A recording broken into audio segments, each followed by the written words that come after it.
Welcome everybody, and thanks for joining us today. You've joined a webinar entitled Public Funding for Shared Micromobility Operations, which is hosted by NABSA. And for those of you who are less familiar with NABSA on the webinar today, NABSA stands for the North American Bikeshare Association. And we are the nonprofit membership-based industry association for all of shared micromobility, representing host cities, operators, system owners, equipment manufacturers, and other service and technology providers in the public, private, nonprofit sectors of the shared micromobility space. And if you are interested in learning more about us, you can go to nabsa.net/membership. I'm Sam Herr, NABSA's Executive Director, and I'll be moderating today. In the next hour and a half, our presenters will be sharing about their respective systems and discussing the topic of public funding for shared micromobility operations. As cities and public transit agencies' interest in shared micromobility grows as a means to expand public transportation, address climate change, address equity, health, and increase access to jobs and essential goods and services, we look to and gain inspiration from the public-private partnerships in Guadalajara, the UK, and Paris that include public funding to sustain bike share system operations today. And additionally, today, we'll hear from Transportation for America, who will share information about the current US federal landscape regarding transit and shared micromobility funding, and address the lack of federal funding for public transportation operations and what it would take to make operations funding more available to local cities and transit agencies to support shared micromobility systems. Next slide. And today we are lucky to have 5 presenters sharing their experiences and expertise on this topic. We have Sam Jones, Micromobility Director from Serco, who will be talking about 2 systems in the UK that receive public funding for operations, London and West Midlands cycle hires. We'll hear from Mario Silva, General Director of Imaplan, and Mario Delgado, COO and co-founder of BKT-BC Publica, who will be discussing the BBC system in Guadalajara. And we'll hear from Sylvain Reyfaud, President of Velib, the city of Paris, who will discuss the Velib system. And we will hear from Benito O. Perez, Policy Director of Transportation for America, who will, as I mentioned, be discussing the policy landscape around public funding for transportation operations and micromobility in the US. So very big thanks to all of you here who will be presenting today for preparing your presentations and sharing your expertise with us. Next slide. In the next 90 minutes, we will first hear from presentations from our speakers, which will be taking most, if not all, of the first hour of our webinar today. Then we'll move on to a moderated discussion, and I do encourage you to include your questions in the Q&A box, and I'll do my best to incorporate some of those themes as well into our moderated discussion. And then we'll likely have a few minutes at the end to take some additional Q&A. So a few housekeeping notes before we launch in. I do ask that you use the Q&A box. That really helps me stay organized and try to kind of see and incorporate the questions all in one spot there. So please do use the Q&A box to submit your questions as we go. You can submit your questions at any time, but we will get to them at the end, both in the moderated discussion. Hopefully I can incorporate some of those themes, and then also at the end, pick up on a few other questions before we hit the end of our session today. And so next slide. With that, I'm going to introduce our first speaker, who is Mario Silva. And Mario has more than 15 years of experience in sustainable mobility and public transportation policies as an activist, professor, consultant, academic, and now as a policymaker.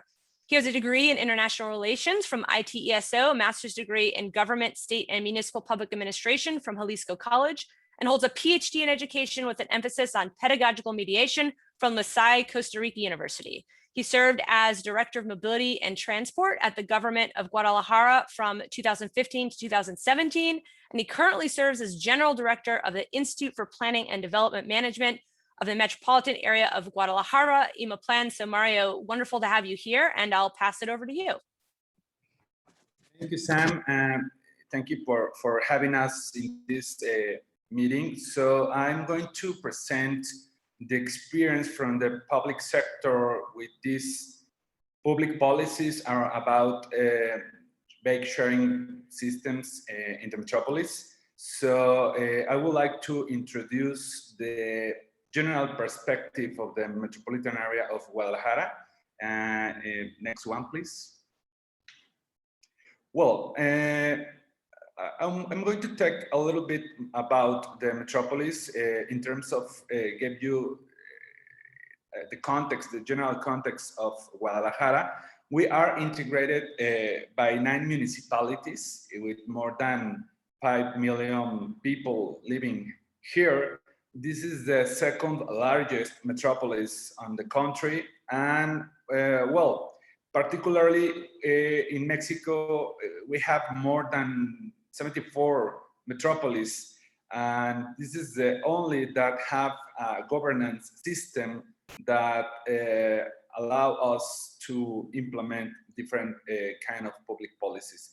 Next one, please. Well, I'm going to talk about the integral metropolitan development system. We have a governance system to ensure that the city is planned and managed in coordination with all different levels of government and actors from the social sector, for instance. And through this system, we take decision within the territory. As you can see in the screen, we have different institutions. The first one is the Metropolitan Coordination Board, integrated by the mayors and the governor. The Planning and Development Management Institute, also we are known as IMEPLAN. This is our short name. The Metropolitan Citizen Council, and finally, our metropolitan agencies. I'm going to talk particularly the Metropolitan Mobility Agency, and in a few more slides, I'm going to talk about this agency. Next one, please. This is our Metropolitan Coordination Board. As I said before, that board includes the federal, state, and municipal governments, and those governments participate directly in this board, which is the maximum political institution that takes decisions in terms of planning and development of the metropolis. The State Congress, the Citizens Council, and IMEPLAN, we are part of this board. And the voice of each and every municipality counts the same. All decisions have to be unanimous. So this is a little bit complicated, but well, it's part of our governance system. Well, the next one, please. Now I'm going to talk about IMEPLAN. Next one, please.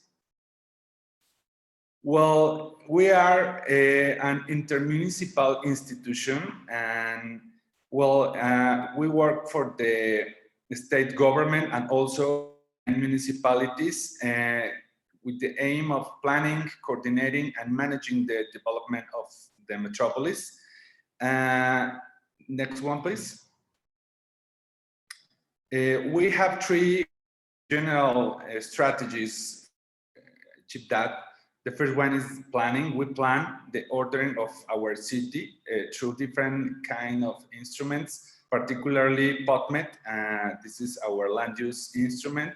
We coordinate the committees and the mechanisms to create, with the idea to create public policy and also metropolitan indicators, and basically the participation of people from the state and the municipality. And we manage the integral development of the city from a sustainable and resilient approach. Next one, please. Well, particularly as part of this system, we have different kind of agencies, but in terms of our ecosystem, IMEPLAN has 2 agencies in 2 specific public services: the Metropolitan Agency of Urban Forest and the Metropolitan Mobility Agency, in order to provide public services at high standard for the entire city. The Metropolitan Board has decided to install the metropolitan agencies which coordinate, operate, and provide services at the metropolitan scale. Particularly, the Metropolitan Mobility Agency this is responsible for the bike sharing system that bring us here today. So we will go into more detail of this agency. The next one, please. Well, as you can see in the screen, we manage through this agency different public policies related with traffic, like traffic, signs on the streets. In charge of the speed control program with almost 50 devices in the city to catch speeders and provide them with the appropriate ticket. Also, this agency is responsible for transit control, operating and giving maintenance to all the traffic lights within the city. Also, AMIM is the short name of this agency, is responsible of the active and shared transportation and the infrastructure that is necessary for its operation. Particularly related to non-motorized policies. Next one.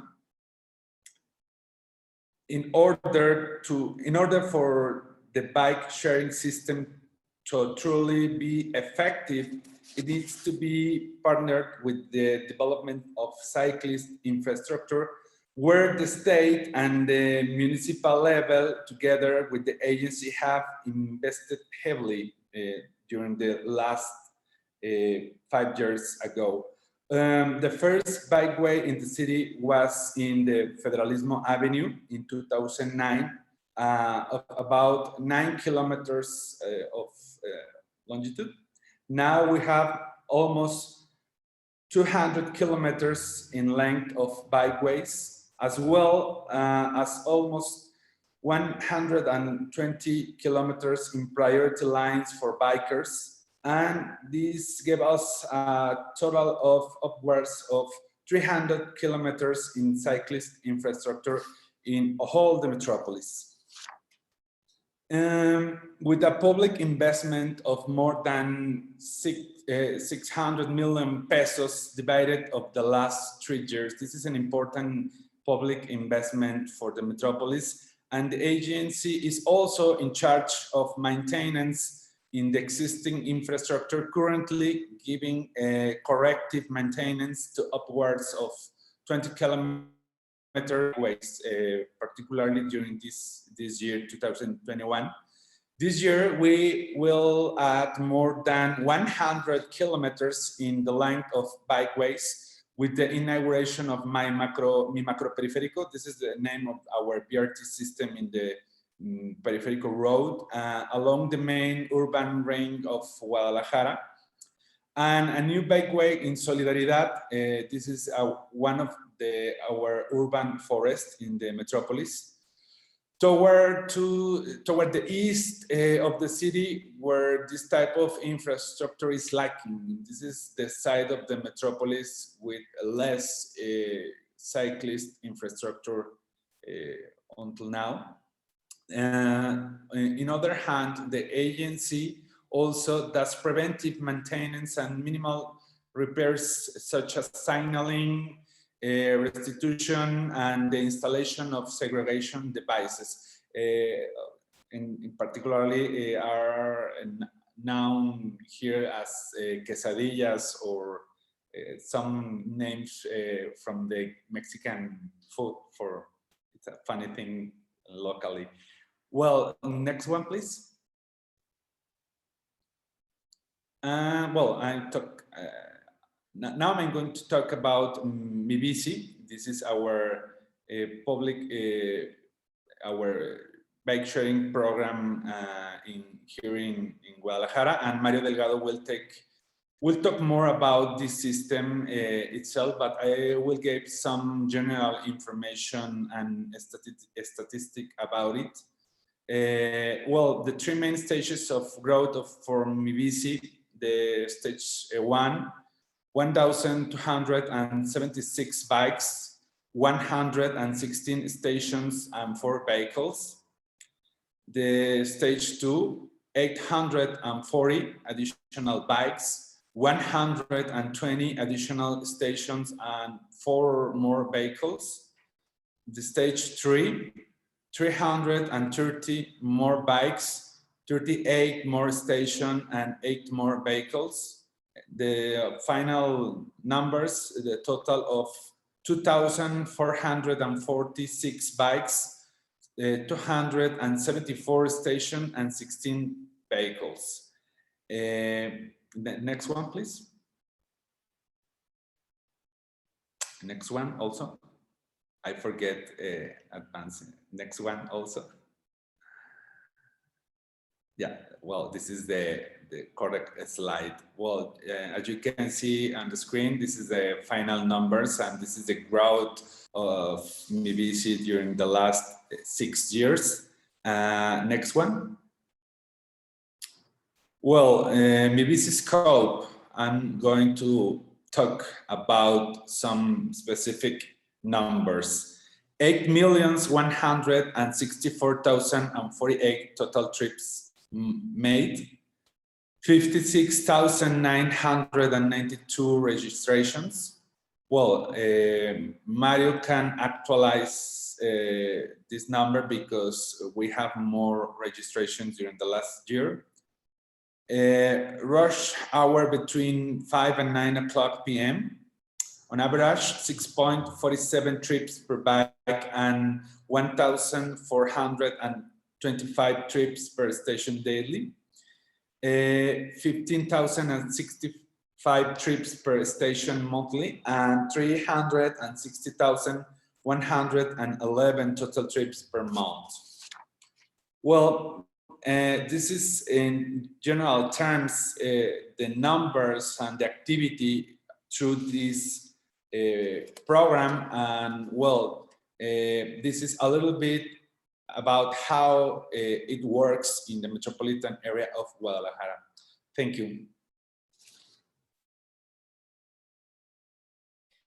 Thank you so much, Mario, for giving us the context of IMAPlan and IMAPlan's role in bike share and how you see bike share in your metropolitan area of Guadalajara, and also giving that introduction and segue into the MiBC program and what Mario Delgado now will be speaking a little bit more about. And so Mario Delgado is the co-founder and COO of BKT BC Publica, a specialized company in design, implementation, and operation of bike sharing systems. His first experience with bicycle systems came with the development of Bicla, a shared semi-automated and collaborative bicycle system in the city of Guadalajara.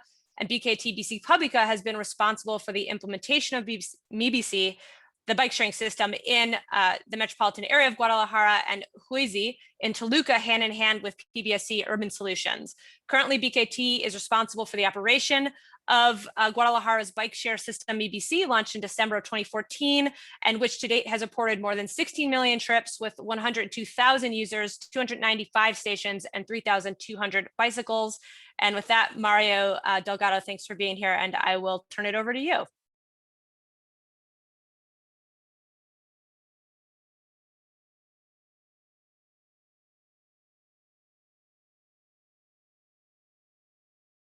Actually, Mario, you're on mute. Again. You'll have to start again. Yeah. Yeah, it's my style. Thank you, Sam. Again, thank you from people from NAPSA. Thank you for all the speakers and all of you who are following this event. This webinar is particularly relevant for those of us who are interested in the benefits and value of bike sharing system as a public asset. As you said, Sam, I'm Mario Delgado. I'm co-founder of BKT BC Publica. And I'm here today to talk about these topics. Next, please. Thank you. Guadalajara and some of the changes we have seen in the city throughout the implementation of the MiBC system. I will explain roughly the business model in which we work in the city, within the city, in Guadalajara. And third, again, MiBC as part of the integrated transportation systems and some aspects and benefits of it.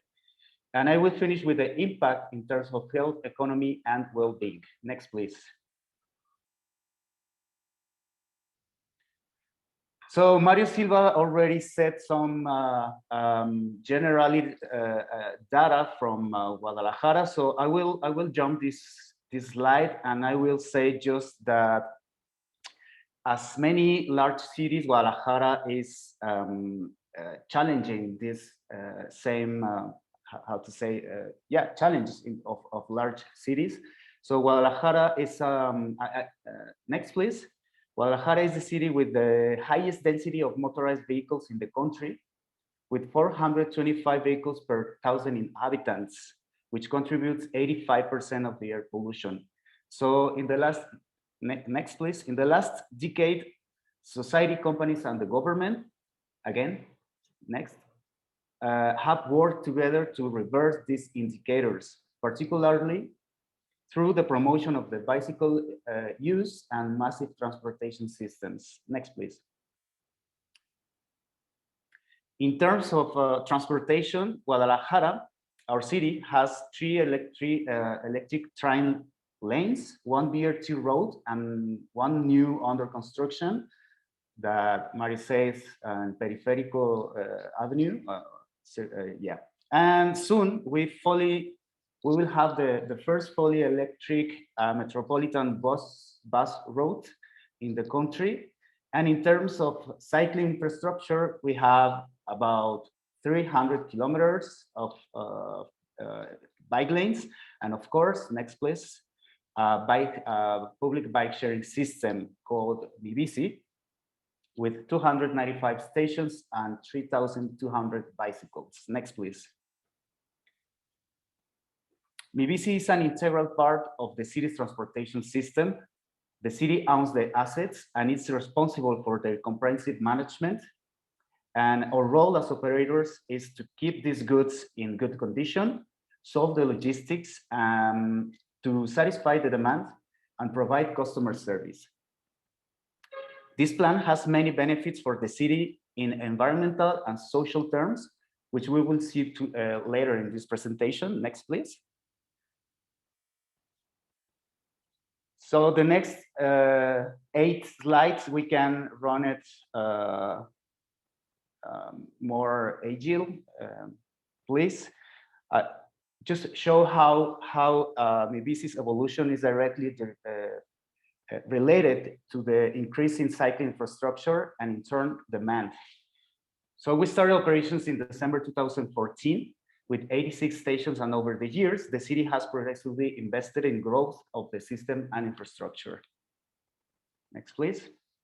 Thank you. As we can see, there's a direct relation between the growth of bike sharing lanes and the number of bike trips in the city. And I want to talk a little about the benefits and advantages of the plan that we work in Guadalajara. In Mexico City, in Mexico, the 2 largest bike sharing systems are Mibisi in Guadalajara and Ecobici in Mexico City. Both systems are public, and our system dog-based systems. Unlike few other regulated systems in Mexico City, for example, that are dogless or dogless. So next, please. Resilience is one of the most important aspects of public funded bike sharing system. By 2019, the service generated 17,000 daily trips, approx 7 trips per bike per day. And Mibisi has resisted the onslaught of the pandemic thanks to public subsidies. It even grew in 2021 with 25 stations and 275 bicycles. This year is the new data that we can have about the size of the system. By 2020, at the peak of the pandemic, the mobility in general was reduced by 65%, with an impact of the use of the system, about 4,000 trips per day using my Mibisi bikes. So Mibisi has gradually resumed these levels, contributing nowadays more than 10,000 trips per day, with peaks of about 12,000 trips per day in some days. Next, please. So yeah, this table shows how regulated and official system in Mexico City and Guadalajara. The three in green are active systems. 2 of them are public, and all the rest in gray are non-active, all of them privately owned. Public cycling systems have proven more resilient than their private owned counterparts, some of which have gone bankrupt. In 2019, with the full shortage in Guadalajara, MiBici saw a dramatic increase in usage and new memberships, and remained that way after that. During COVID lockdown, the usage rates have plummeted, and that was a big challenge for all systems. At the same time, regulated systems have, Douglas, etc., have stricter regulations, which didn't help to overcome the crisis. Next, please. I will jump this slide, but this is just a comparison between regulated or Douglas and dog-based and official systems, and some advantages and disadvantages. Thank you. Next, please. So, another interesting aspect of our case is how MiBici is integrated with the public transportation network. Next, please. On the left, we can observe the transportation network in yellow and the public bike sharing system in the middle of it. On the right, we can see that MiBici serves many people all over the city. All the neighborhoods in the scale of red, have users that are benefited with the program. The more color intense means that the neighborhood generated more trips. It has an impact in many areas outside the polygon. In conclusion, it complements other transportation systems, especially for the first and the last mile trip. Next, please. This great study shows how it's more intense the use of MiBici stations around the massive transportation lines. The areas with more bike users are related with the areas to have more transit routes running. Thank you. Next, please. Now let's explore what is environmental and economic effect on this plan and investment. Next, please. Another one, thank you.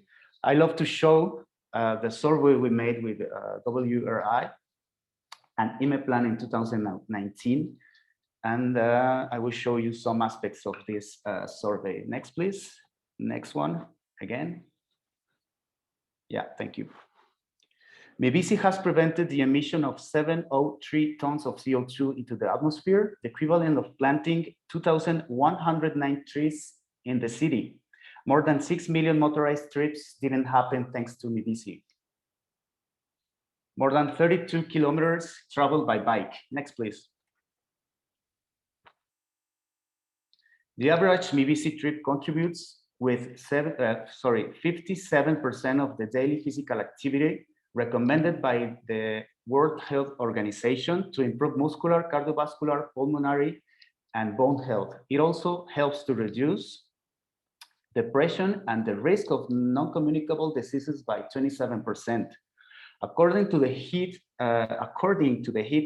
assessment, 53 premature deaths have been prevented during the 6.5 years of the program. Next, please. Until the end of 2018, the following was estimated. MiBici trips, next please. MiBici trips have facilitated a reduction of commute time of up to 26 years, which represents an economic savings of over $650,000. This and other benefits represent 70% of the MiBici operational costs. Until today, MiBici generated more than 16 million trips over the last 6.5 years. Next, please. I will finish my presentation with this phrase. I love this phrase. A bike sharing system is about satisfying user needs to commute in an affordable, equitable, and reliable way. There are many ways to solve financial troubles to sustain bike sharing system, but the city's goal should be to ensure guarantee service to its citizens. Thank you.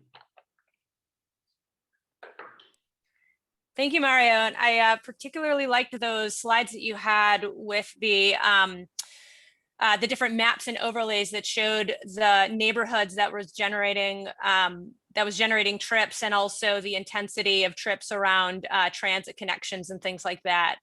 So that was really great and very impressive statistics generated by your system and impact.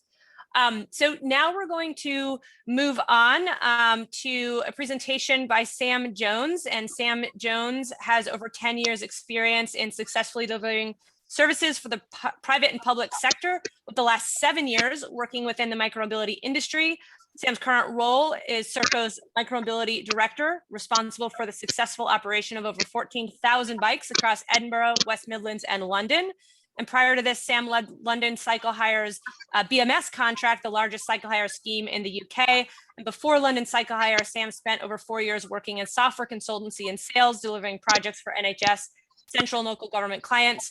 And he began his career at Serco actually in the defense sector, managing its air defense radar program for the UK government's Ministry of Defense. So Sam, really glad to have you here, and I'll give it over to you. Okay, yeah, thank you very much. I didn't know you were going to read my whole bio, so that's very, very nice. Can we go to the next slide, please? So I've been asked to obviously talk about the concept of publicly funded bike share or micromobility services, and like some of the benefits and challenges associated with those. So like Sam said, I work for Serco.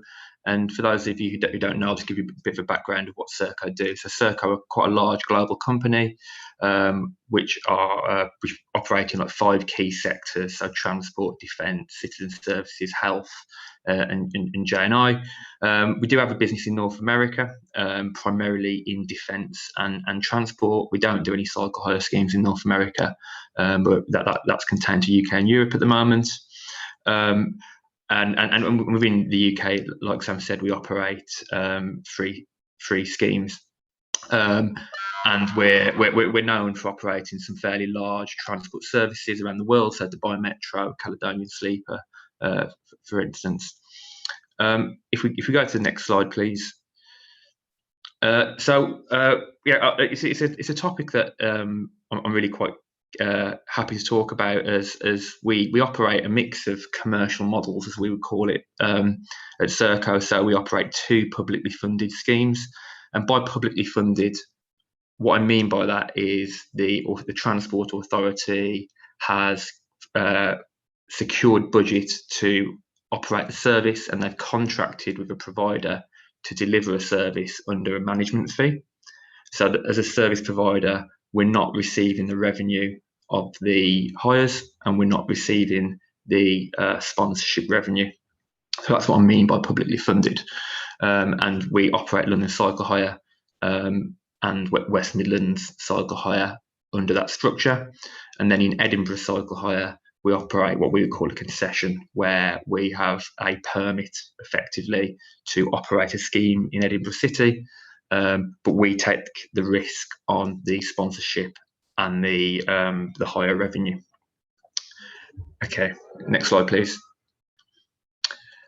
So I'm going to talk specifically about London Cycle Hire and West Midlands Cycle Hire, and just cover off some of why have the authorities chosen to engage in this commercial structure. So what was the drivers for them? And I should say, obviously, my counterparts at Transport for London and Transport for West Midlands couldn't be here today, but obviously this slide has been worked through with them, and as they are the owners of the scheme in this sense. So so TfL own London Cycle Hire scheme and contract to Serco to deliver the service. And the key driver for that is really around accessibility, and the objectives that the authority want to achieve really link into things such as like an equitable deployment of bikes across the area. So London Cycle Hire covers 40 square miles or 100 square kilometres, so quite a large area in London. It has over 12,000 bikes, and we've achieved over 100 million hires since we started the scheme in 2010. Within our contract with TfL, there are very, very strict requirements around how we deliver the service. So where bikes are at what time of day, and who and in which areas the bikes are rebalanced. And one of the key requirements for TfL is that actually all communities are served with the scheme, and that the scheme is balanced, supporting public transport, supporting the wider public transport network. Now, from a concession perspective, obviously, the conflict that you'd have as an operator, if you were taking the risk on the ridership revenue, is that you would ideally want to have all of the locations and the balancing activity focused on the most commercially viable, because you're the operator and you have to operate financially, so you're financially stable. Whereas one of the key drivers of TfL is that control around ensuring the objective of equity was met. The other thing that we're able to do by operating this way was introduce really incentivized membership, so very low price membership to encourage modal shift. And TfL were not too concerned around taking revenue from other transport offerings in the area, such as the bus network and the tube network, because London is such a large city with so many commuters that the cycle hire scheme is seen as integral be integral to alleviating the transport network as well. So again, and one of the things that TfL were able to do through this structure was implement things such as a 5-year fare freeze, so not changing the tariff for a really long period, having one of the most competitive tariffs in the market, ensuring that as annual members you could travel on a much lower rate than using the bus or the tube network. Quality control and business continuity, and I think my colleague mentioned this on the previous presentation, and I totally agree that it is absolutely essential, and it's essential for the Transport Authority that they have business continuity, that they have a service provider that will be there for the long term or for the duration that they're contracting for, and structuring the contract under a management fee is probably a stronger mechanism in which to ensure business continuity. If you're contracting on a permit basis, it can be more difficult to probably get those contractual obligations around term to get those in a stronger way as you may want. And then what's key, obviously, because this is a publicly funded scheme, is that the performance of the scheme is completely transparent. The quality control, the details of the service and maintenance regime it can all be obtained and can be seen by the taxpayers. KPIs are transparently reported, and again, that's something that they're able to wrap into a contract with us and basically ensure that they've got the assurance on delivery. And equally, the final point is around innovation. We've done some really great projects on London Cycle Hire, whether that's been introducing laser light technology, reducing the carbon density by enhancing our fleet, introducing a specific mobile app for TfL, so we're not reliant on roadmap upgrades of a shared system. We're actually able to make changes and innovations that the authority wants, and that's a really big thing. So give the control that they're able to build into the contract brings a lot of value back for the taxpayer. So the sponsorship agreement with Santander that TfL brokered is one of the biggest for a bike share scheme, and they're able to secure such a sponsorship because they've got the control of the scheme that they want. And then the other key output is that, I mean, we are very much a silent partner delivering the operation for TfL. It is a London cycle hire scheme. There's a massive community ownership. It's now synonymous with the city, and that's really great for things like vandalism rates as well, and the ownership that you get from the community when this scheme is really seen as part of the street furniture. It's been around for 10 years and part of the city, and that again, it's good for building the brand for the transport authority, and it's good for the city as well, for the citizens. So next slide, please. And then the other scheme that we operate in a similar way is West Midlands Cycle Hire. So equity, again, is a consistent theme of why you would potentially look at a publicly funded scheme. The West Midlands case was slightly different. So it originally tendered for a concession, so a permit to operate. And the key objective for West Midlands was West Midlands, by the way. Sorry, I forget I'm speaking to American friends, North American friends. Sorry. So West Midlands is a region in the middle of the UK. So the city of Birmingham and the surrounding towns. So quite a large sport metropolitan area. West Midlands' key objective was that they wanted a bike share scheme that was not just in Birmingham, which is like the second largest city, but also had a spread for citizens in the surrounding towns as well. So that was a key requirement. And another key requirement was integration into a MaaS platform. And as that contract was issued as a concession, and subsequently that contract was cancelled, and the scheme was not able to be delivered. So the authority went back out to market with the same broad requirements, but under a publicly funded model. And what that enabled them to do was build in some much more stringent contractual terms around the requirements. So what they want. At the time that we were mobilising the scheme, it was a time where there was some political change in the area, and the delivery of the scheme was the commitment to deliver by a certain date was really essential. So within the contract, we obviously worked with the authority to really firm up the obligations that we had to deliver the bikes on time, and to the agreed spec, which we were able to do. And that's something that we've just completed, and the same themes around the community engagement and the ownership of the scheme are starting to show already, where the scheme is very much seen as being the authority scheme. It's becoming part of the transport network, and with the MaaS integration, it's going to be truly integrated into the transport offering. And again, that can be something that can be more difficult to contractualise under a permitted contract. So you go to the next slide, please.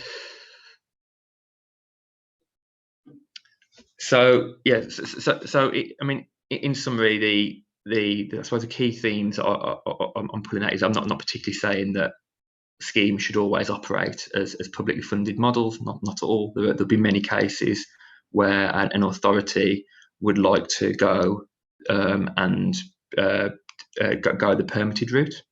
I think it really links to what your objectives are, and I think that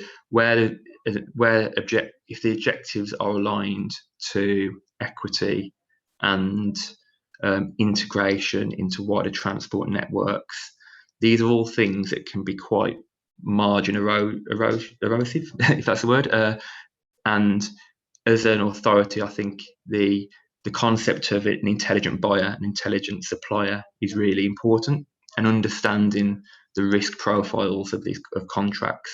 So if as an authority you want an operator to take a risk on a tariff or the revenue, or you want them to take the risk on vandalism, for instance, you would need to ask how the operator is going to mitigate that risk, and is that risk going to conflict with another requirement you might have, such as business continuity, and how can you contractualize that in a way that the relationship is win-win, because it'll be a self-fulfilling prophecy if you have if you tender a contract that isn't financially sustainable for the operator. And that's where you can see there'll be various cases where operators may pick up a contract but then ultimately pull out. So I think some of the key benefits to looking at the transport to looking at a publicly funded model is it gives you a lot more control. You've got control of your tariff, your sponsor, your revenue streams. You can absolutely contract on a publicly funded model and still go for commercial viability. It's just agreeing what those objectives are with your operator. I actually think it's really it's really important to think about the publicly funded model if business continuity is a major priority for the authority. So if you want to guarantee a service, and you want to guarantee a service in underrepresented areas, that needs to be funded. That is a concept of public transport and equity. So I think that's a really strong consideration. And then there can be other benefits as well, such as giving the city authority more opportunity to develop knowledge in-house and more experience of delivery. And again, it can enable the city to innovate in a way that's bespoke to the city. But equally, there are also challenges. So there can be a higher likelihood of requiring a subsidy, depending on your objectives. And I think the other key thing to consider as an authority would be that it'd be more commercial effort at the contracting stage. So if you're looking at publicly funded contracts, that contract will likely require more effort and more content to build out. And equally in delivery, it may require a bit more of an overhead to administer that contract as well. So that would be something to consider. And then, of course, if it's taxpayer funded, then there's absolutely much more expectation on the operator and the authority in partnership to ensure that the promises that you sign in the contract are delivered to. That's especially important in all contracts, but I think when it's funded by the taxpayer, even more so. And I think that brings me to the end. So thank you very much. Thanks so much, Sam. Your perspective in having experience operating under multiple models and helping outline the pros and cons that you've experienced is really helpful. And in particular, it was interesting to hear some of the themes around the ability to sort of achieve government goals such as equity that you pointed out a few times. Also kind of mimics what Mario Silva was saying at the beginning of our webinar today about sort of why IMA plan and the public goals and interests that they had as well in getting involved. So that was really great. So we're going to move on to our next presenter. We're going to hear from Sylvain Reifad. And Sylvain is president of Autolib and Velib Metropole Syndicate, SAVM, the local authority that supervises the bike sharing scheme Velib.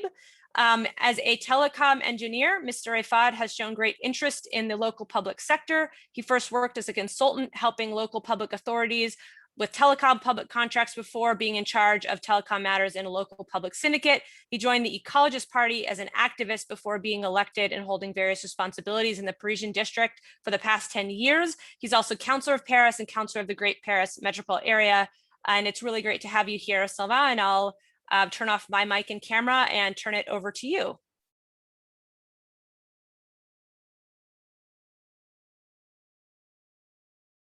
And I believe you're on mute, actually. Okay, I'm here. Thank you. I'm very glad to be with you this afternoon. I'm sorry for being late. I was in an important meeting in the metropole of Paris, who was taking important decisions about cycling lanes and funding of the zone of low emission, and so I will go on. I have many slides to show, but I think I will I will pass some of them to go straight to the point which interests you. So if you want to see some of them after, we can let the deck. So we can go to the next one. Thank you. So Velib, so I will present to you the Velib Metropole service and how it is funded and organized. Because I am president of the SAVM, who is the local authority who organized the service, and we have an operator which is called Smovengo, and which operates the service, but I will show you how it works. So next one. Next. Thank you. Next. The service first took place in 207, only in the city of Paris, with 100 stations and 1,500 of bikes. And since 2017, we have a new contract, and the service is extended in the metropole of Paris with 55 townships and covering 400 square kilometers. So the service extended on the suburbs of Paris, which was something that was wanted by many people in the city of Paris and around. So since the beginning, it's a public contract, and it's the initiative of the city of Paris to settle this this service to permit people to go on the bikes and have new a new way of moving in the city that was at that time very with many cars, too many cars in the city, and Velib has had an important role on this way. Next. Next. So I will not detail this slide. We have two generations of Velib. Velib 1 until 27, and then since 218. And the contract is until 15 years contract until 2032. Next. Thank you. About the the funding is largely assured by the public authorities, because we have 60% funded by the public authorities and 40% by the users' incomes. I will show you the tariffs later. Next. A few key figures. Next. So 20,000 bicycles, and since 2018, part of them are electric. What we are facing at this time, the fact that the majority of journeys are on the electric bikes, and like the bikes are there are less electric bike than a mechanic. We have nearly 4,000 annual memberships, and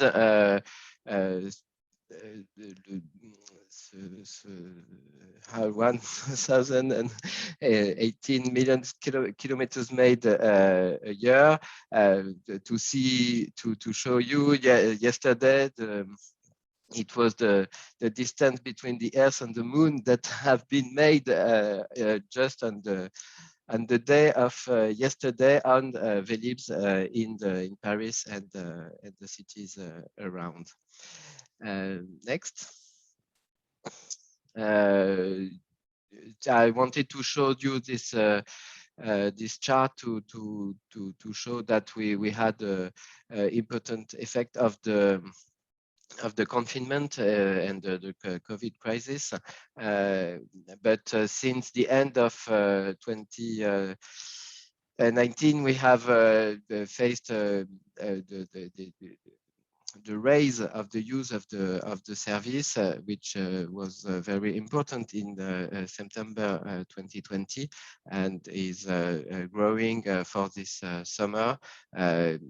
We have some difficulties with that because the bikes are running 16 or 17 times a day for the electric bikes, and nearly 10 times a day for the mechanic bikes, and we have difficulties with the maintenance. Next. So you can see some key figures about the service. So next. I show you the tariffs of the service. It's a few slides about this. We have short-term subscriptions and long-term subscriptions with tariffs adapted for mechanic use or electric use, and we have recently limited the use for the electric bikes by 2 for a day because of the usage of these bikes. We have a particular difficulty with the persons who work for the platforms of lunch distribution as Uber and Deliveroo, who are using very much the service. We have 1% of the users that make 10% of the journeys, and we had to regulate this also with the tariffs. I will pass next one. Next, we have 2 new municipality members this year, and we have we continue to extend the service in the suburbs of Paris with 100 additional docking stations in the year 2021 and 2022. And we continue to improve the service quality. I saw on the precedent intervention that if we are in a public funded system, we face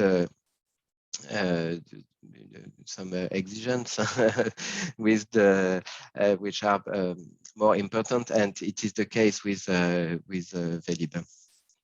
Next one. Next. Good. Thank you. A few words about the authority, which is SAVM. Next.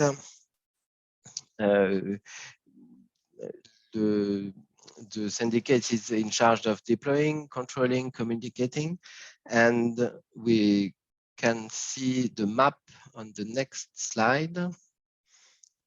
Yes. In the center of this map, you have Paris with its 20 districts and 55 cities around. And next one, and maybe we can pass this one and the other to see just the logo of Smove & Go, which is the operator of the service which is a consortium with Smove, Indigo.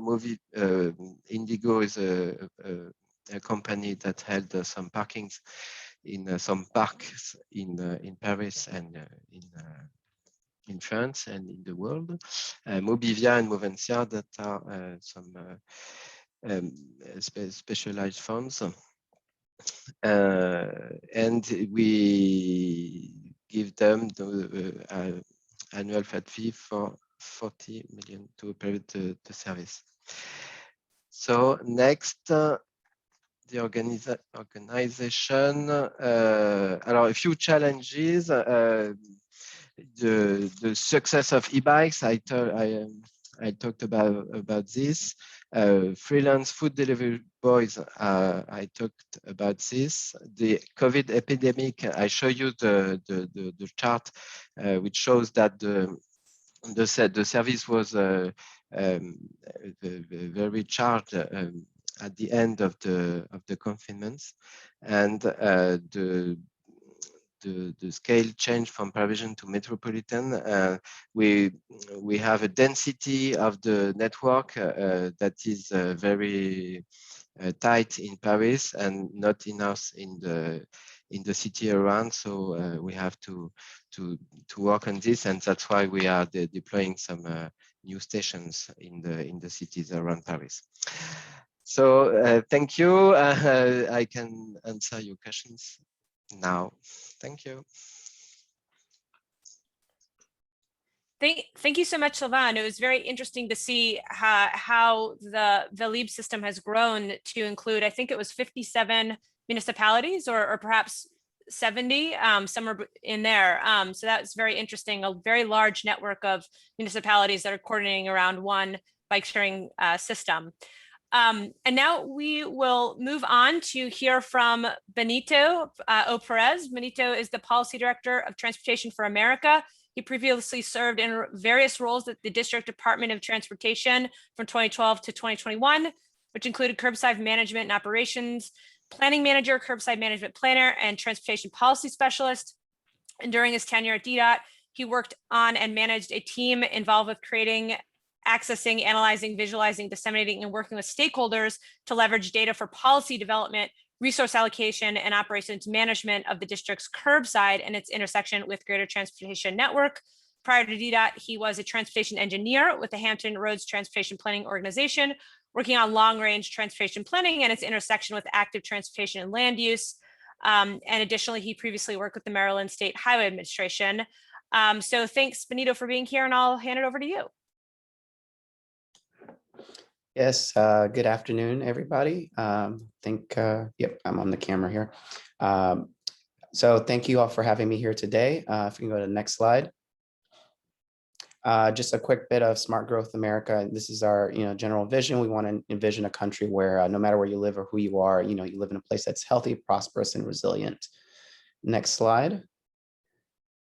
And a little bit of what we do, if you're not familiar with Smart Growth America, we focus on technical assistance, advocacy, and especially thought leadership in the space of smart growth and transportation. 2 slides down. There we go. Back one. Thank you. So I'm going to focus on talking first, before I get into the policy framework, what's going on with operations and funding. I just want to go over, something that is influencing that, and that's the safety aspect of the transportation system. Next slide. If you in the United States, there's been a historic increase in fatalities. A lot of people were killed by drivers, and this is happening everywhere around the country. And next slide. And unfortunately, that's disproportionately impacting marginalized communities, especially. What's driving this? Next slide. This has to do with the framework of the federal transportation program, where in the 1950s, it was focused on creating the interstate, connecting communities, and the need for speed. Unfortunately, since that time, it has percolated into state and local, which creates these highways and creating these very untenable spaces for people to bike, walk, and transit through the transportation network. Next slide. And as a result of that perspective, that has left 1 in 7 individuals around the country having access to streets that make walking and biking safe and easy to get to destinations. And it has adverse impact on our communities. Next slide. And this has to do with the fact that a lot of state DOTs are trying to prioritize both speed and safety. You can't do both. Speed focuses on the vehicle, but safety focuses on, people using the transportation system. Next slide. So getting into the meat of the discussion here today, the current state and local paradigm for micromobility, early bike sharing in the United States was publicly owned and operated. You had the Nice Ride Minnesota and Capital Bike Share in the District of Columbia as some of the early bike share systems, but there was a challenge of ongoing operations and capital to expand. Private dockless micromobility providers entered around 2017. They allowed, the privatization of operations, maintenance, and capital. But the challenge is with dealing with private operators is balancing the public good versus private gain, especially on issues of equity and inclusion. So what is happening around the country, especially with the rise of like scooters and dockless bikes, is entering into permit arrangements to facilitate the program management while balancing public good. That creates less of a risk to the local jurisdiction with no funded contracting vehicle. But the problem is it creates an adverse market condition where if the market interest of that company is not met, they pull out and leaving accessibility gaps. But some states are jumping into this, and I want to highlight California, where they're seeing micromobility as an extension of public transportation. There's a CalSTART program. But the problem at the state level is transportation is highway focused, and it's conflicting with the local context, which is more transit and people focused. So there's a need to change the narrative at the state legislatures, especially on environmental benefits, equity and inclusion, economic opportunity, and government individual cost savings. Depending on the jurisdiction, depending on the state legislator, some of those arguments may track with that jurisdiction, that state to make changes. Next slide. And by expanding micromobility, and also this safe streets, safe complete streets, it also allows for lower travel demand and greater economic value. And there's been a lot of research in this space that shows increase in wealth generation, reduction in traffic, and reduction of VMT.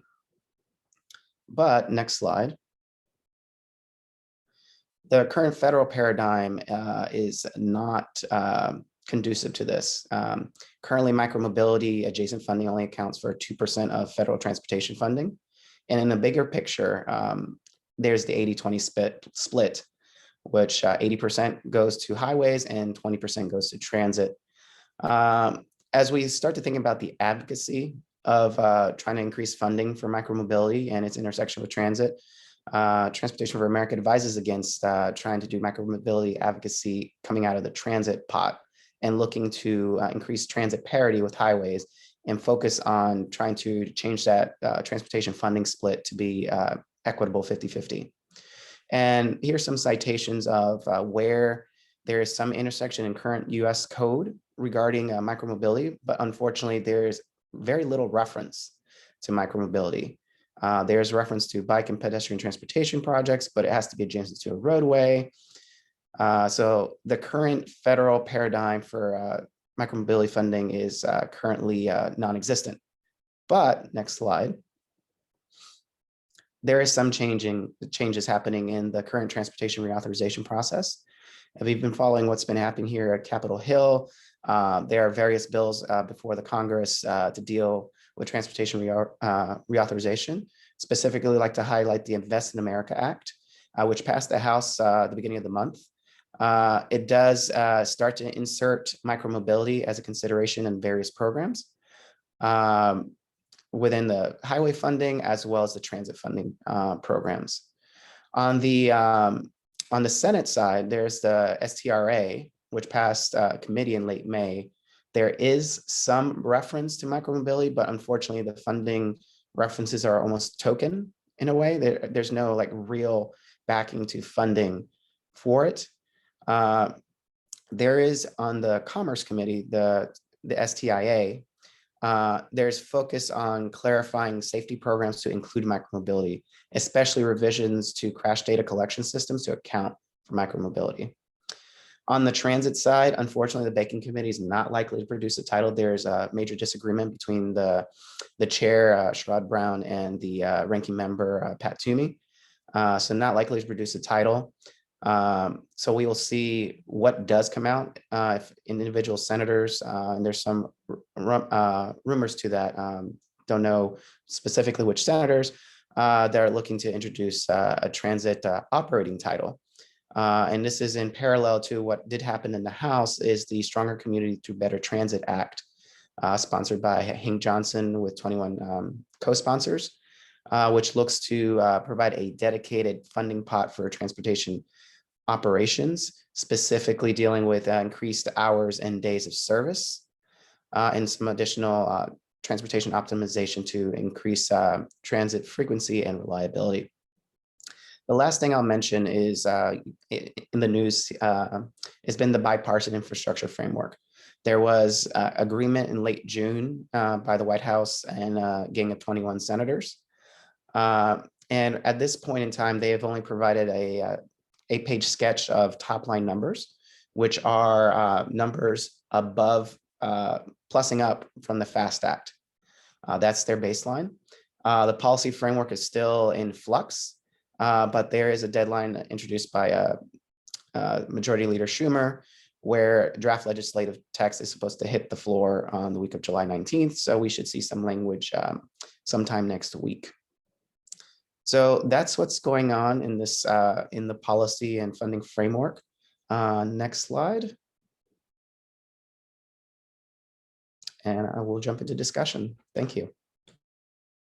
Great. Thanks so much, Benita, helping us to understand what the policy landscape looks like for micromobility, and importantly, that there's some work to do to change the narrative, as you mentioned, the state level, and also that historically micromobility has had very little, has been incorporated very little into federal policy. However, there's some interesting movement happening currently right now that will begin to change that, hopefully. So we can actually take the slides away now so we can see all of our speakers and move into a moderated discussion. And I'll just remind folks that in the audience, if you want to pop your questions in the Q&A box, I'll do my best to incorporate some of those themes into the discussion that we're going to be having, so that we can answer some of your questions. And the first question that I have for everybody does actually, I did see a question come through in the chat, and this will respond to that as well, which is, and this is really to anyone can jump in here in beginning, but you know, what is needed to generate the political will for public funding for shared micromobility? And do you have any recommendations for others who are wanting to pursue this more within their own communities? How did it happen? How did the political will happen in your context? And what would you share as learnings from that? Wow, hard one. In my opinion, in Guadalajara, we are really lucky because we had a past, we have a story of 10 years of activism, and a lot of those activist people, it's now in the government. So they have the knowledge, they have the experience from streets, they have the,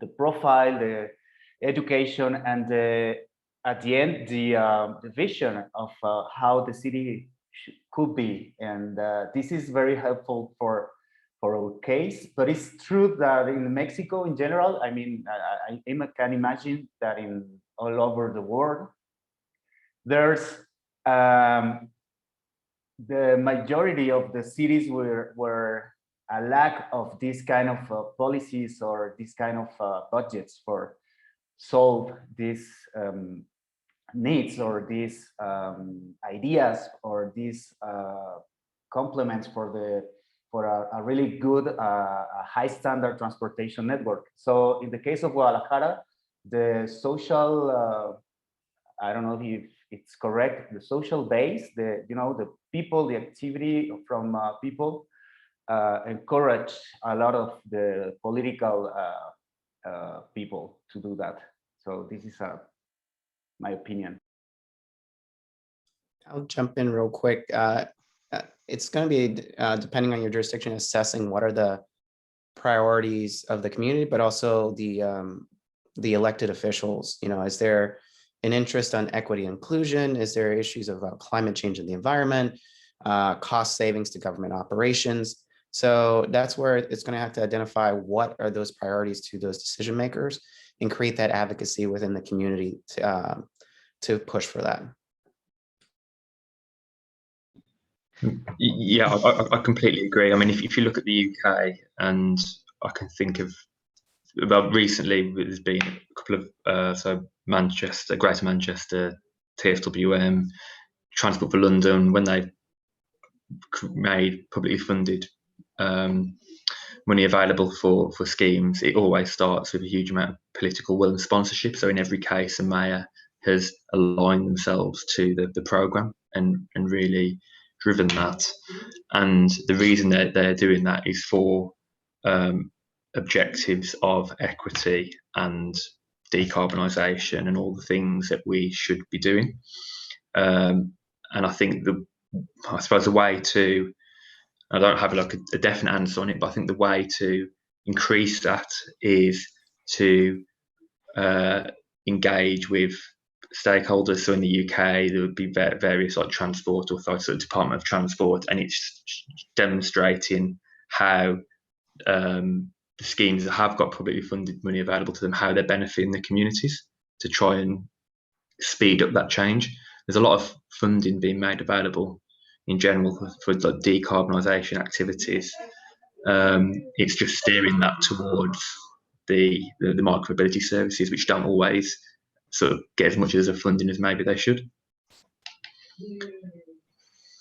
Yes, in Paris there was a political change in 2001 with a coalition including Green Party, there was a huge development of cycling lanes and the Vélib. Occurred at that time, and many cities in France and in the world have had bike share systems set at since that time. And today, I think it's a normal thing to have a bike share system in a city, a public bike share system. Also, it's the case in France, in the great cities, and what happened is that Vélib worked instantly in 2007, and the cities around wanted to have the system also, and it took some 10 years to get it ready, but now it's the case, and people are wanting the system to work now, and it's not a debate about having a bike sharing system and funding it for the cities is not a question at that time. And Sylvain, if I can actually ask a follow-up question of you, correct me if I'm wrong, but is it the case that in Paris, when the system first started, you had a sponsorship, and then when you kind of reiterated the system, you're no longer allowed to put kind of ads on the bikes and things like this, so you've had to sort of fund it even in a different way? Is that correct? Yes, it's a case, and it's a political want to not have ads on the bikes. We have plenty of ads in the city. We have too many ads in the city, and we do not want to have ads on the bikes. And the local regulation for ads in the city of Paris make that in the inner city we do not have the right to put ads, so it is not possible, and politically I think it's better. And so yeah, so that's an interesting transition in terms of the public sector kind of deciding to take even more of put more public funding into the system to make it work. And I'm wondering if you can describe sort of, you know, what are some key reasons why the decision was to sort of invest in that way, in an even bigger way the second time around, and kind of if there are some lessons there that you could share with us. I think that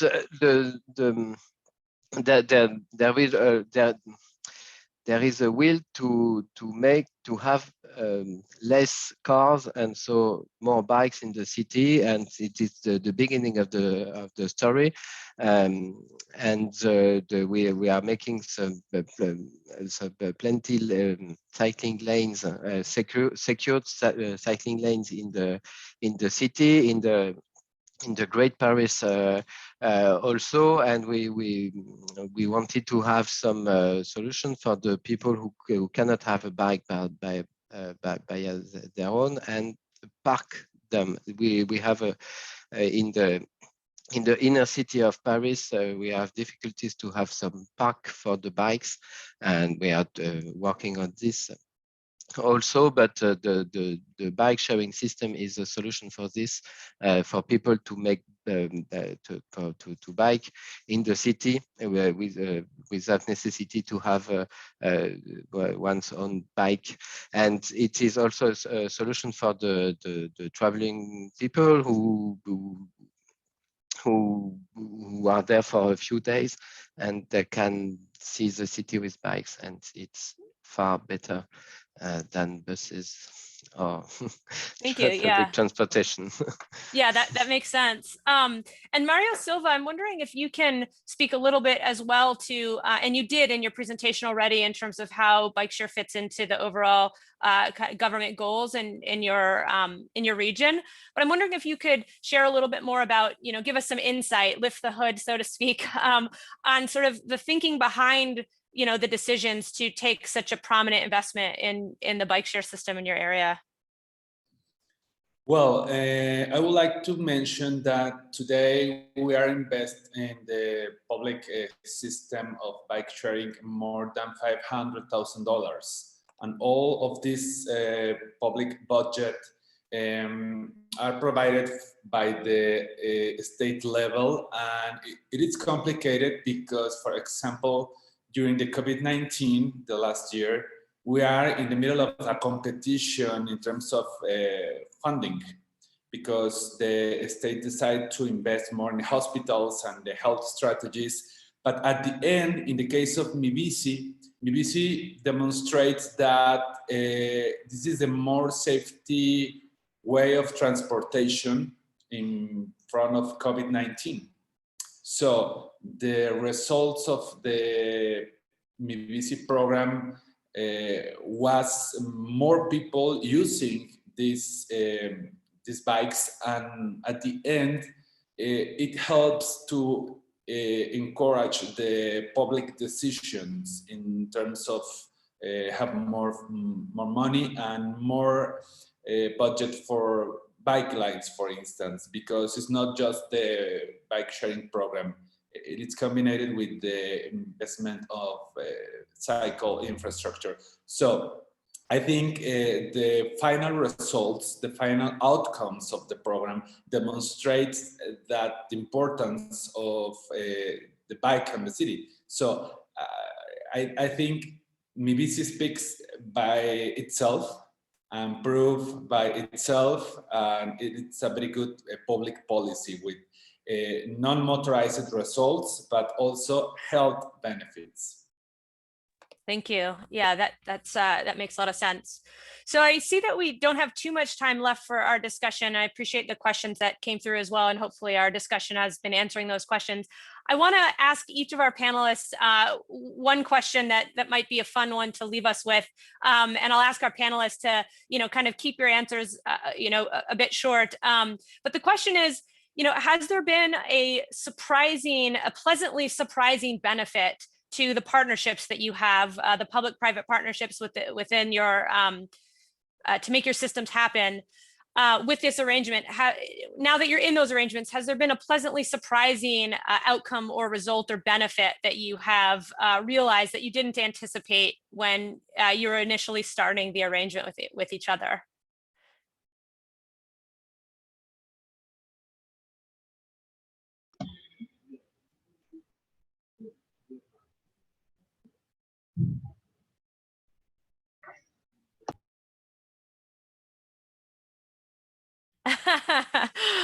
Okay, maybe a stumper question. Go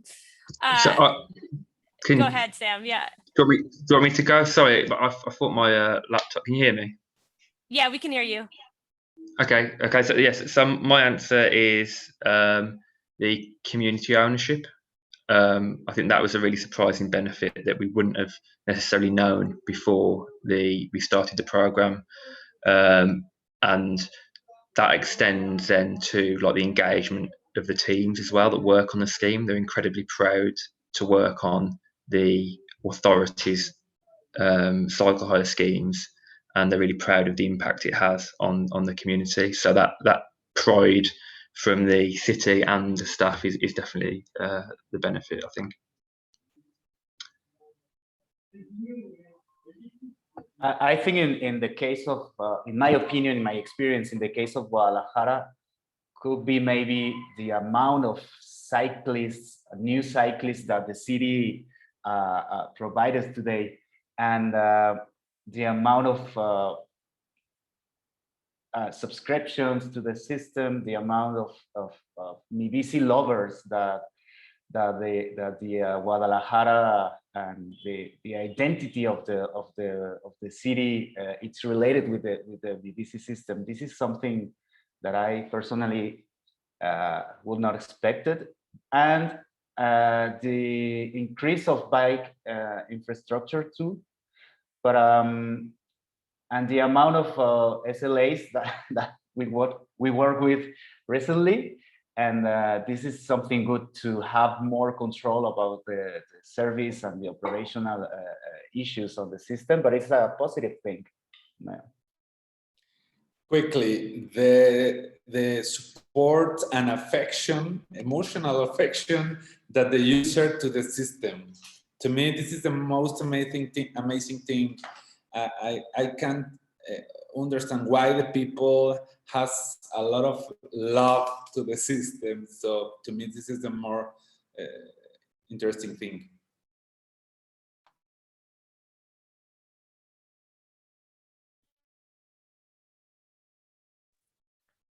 And Silva, any surprising outcome that you would not have predicted?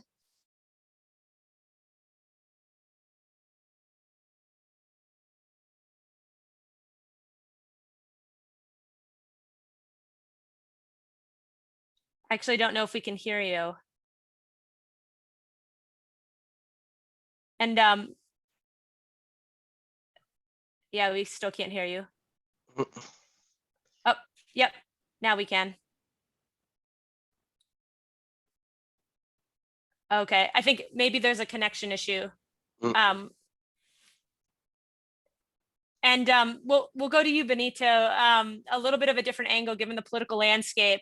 But what do you think might be an outcome, a beneficial outcome with, if policy were to incorporate micromobility funding more from a federal level and state level?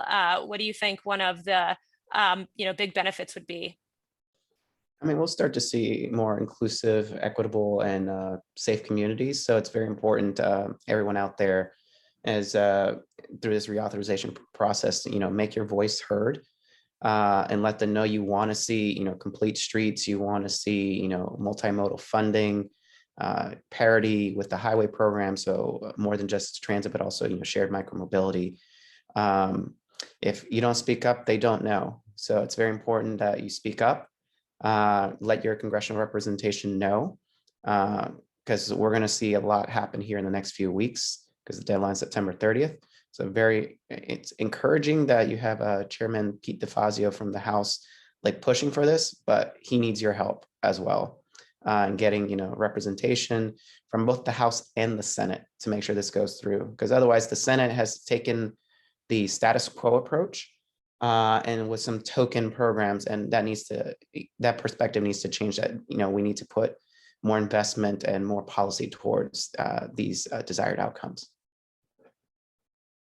Thank you, Benito. And if we can get the slides back up really quickly before we go today. I know we're just a few minutes after the end time for our event, but I did want to make sure that everybody on the call knows that NAPSA has a conference coming up. And so if you enjoyed this webinar and you found good good material here. Our conference is going to be virtual this year, October 27th and 28th.